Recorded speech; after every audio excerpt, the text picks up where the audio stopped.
श्रीमन्नारायण नारायण हरि हरि ओम। श्रीमन्नारायण नारायण हरि हरि ओम। श्रीमन्नारायण नारायण हरि हरि ओम। श्रीमन्नारायण नारायण हरि हरि ओम। मेरे मित्रों, तब जमदग्नि ने परशुराम जी से कहा कि अपने माता के और ये भाइयों का सर को काट लो। तो परशुराम अपने पिता की शक्ति से जानते थे, तो भाइयों का भी मस्तक काट लिया, माता के काट लिया। तो जमदग्नि बड़े प्रसन्न हुए, बोले बेटा तूने जो मेरी आज्ञा पालन किया, मैं तुझ पर बहुत प्रसन्न हूँ, बोल तुझे क्या चाहिए। तब परशुराम तो अपने पिता की ताकत तब को जानते थे, बोले पिताजी हमारे भाइयों को, हमारी माता को जीवित कर दीजिए और इस बात का पता न चले कि मैंने अपने भाइयों का और माता का सर काट लिया था, वध कर दिया था।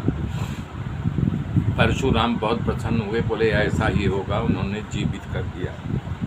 उसके बाद सहर्षा अर्जुन के जो 10,000 पुत्र डर करके भाग गए थे, अपने यानी कि पिता का शत्रार्जुन का बदला लेने के लिए एक दिन जमदग्नि के आश्रम में पहुंच गए। शाम का समय था। जमदग्नि ध्यानावस्थित होकर के बैठे हुए थे और रेणुका आश्रम का काम कर रही थी। तभी वो आए और जमदग्नि को पीटने लगे और रेणुका चिल्लाने लगे, हे पुत्र राम, हे परशुराम, आकंद करने लगे भयातुर हो करके, लेकिन वो माने नहीं और जमदग्नि का सर काट करके ले गए। परशुराम ने जब इस आवाज़ को सुना, दौड़ करके आश्रम में आए तो देखा पिता का मस्तक धड़ पड़ा हुआ मस्तक नहीं है। तब उन्होंने उस शरीर को अपने भाइयों के हवाले किया। अपना परसा ले करके सहस्त्रार्जुन के पुत्रों का मस्तक काटने के लिए महिष्मती नगरी में पहुंच गए। वहां चौक पर एक 10,000 पुत्रों का सर काट करके ढेर लगा दिया। अपने पिता का मस्तक ले करके आए और धड़ से जोड़ा। प्राण तो निकल गया था, उनका क्रियाकर्म किया, लेकिन आज भी पर जमदग्नि सप्त ऋषियों के मंडल में प्रकाशित हैं। परशुराम महेंद्र पर्वत जा कर के तपस्या कर रहे हैं।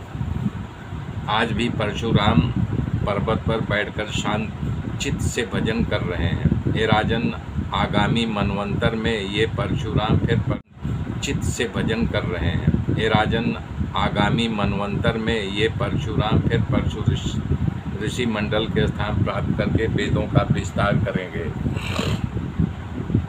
ये तथा गादी राजा के यहाँ जो कन्या सत्यवती, उसी वंश में परशुराम का प्रागट्य हुआ था। ऋषि कृषि द्वारा पकाई गई खीर जो महाराज गादी की पत्नी के द्वारा एक पुत्र उत्पन्न हुआ, जिसका नाम विश्वामित्र हुआ, जबकि वो क्षत्रिय था, लेकिन उन्होंने इतना तप किया, अपने तपगल से ब्रह्मत्व को प्राप्त किया। ये विश्वामित्र के 100 पुत्र हुए। सभी मधुचंदा के नाम से जाने जाते थे। सभी पुत्रों का नाम मधुचंदा था। परंतु विश्वामित्र देवताओं के द्वारा एक भृगवंशी बालक दत्तक लेने में आया, उसका नाम सुनेश था। देवताओं के द्वारा मिलने के कारण इसे देवरात भी कहा जाता था। देवरात के नाम से ख्यात हुआ। इस भृगुवंशी के पुत्र के रूप में स्वीकार करने के लिए कौशिक गोत्र में कितने भेद हुए। सुखदेव जी कह रहे हैं, हे राजन, पुरुरवा के यहाँ एक पुत्र हुआ, उससे आयु भी था।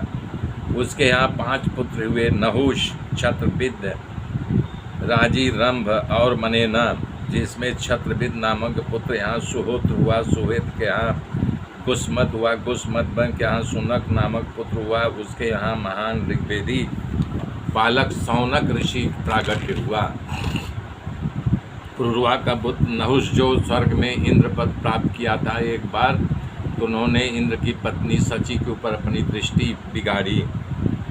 तब कुदृष्टि डालने का संत लोगों ने श्राप दे दिया। जो नहुष था वो अजगर बन करके पृथ्वी पर आया। इसकी गाथा आगे बताई जाएगी।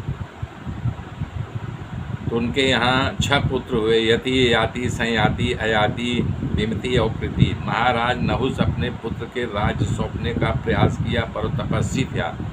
इसलिए राज को अस्वीकार कर दिया। मेरे मित्रों, मेरे साथ जुड़े रहिए, आगे की गाथा कल जोड़ूंगा। तब तक के लिए जय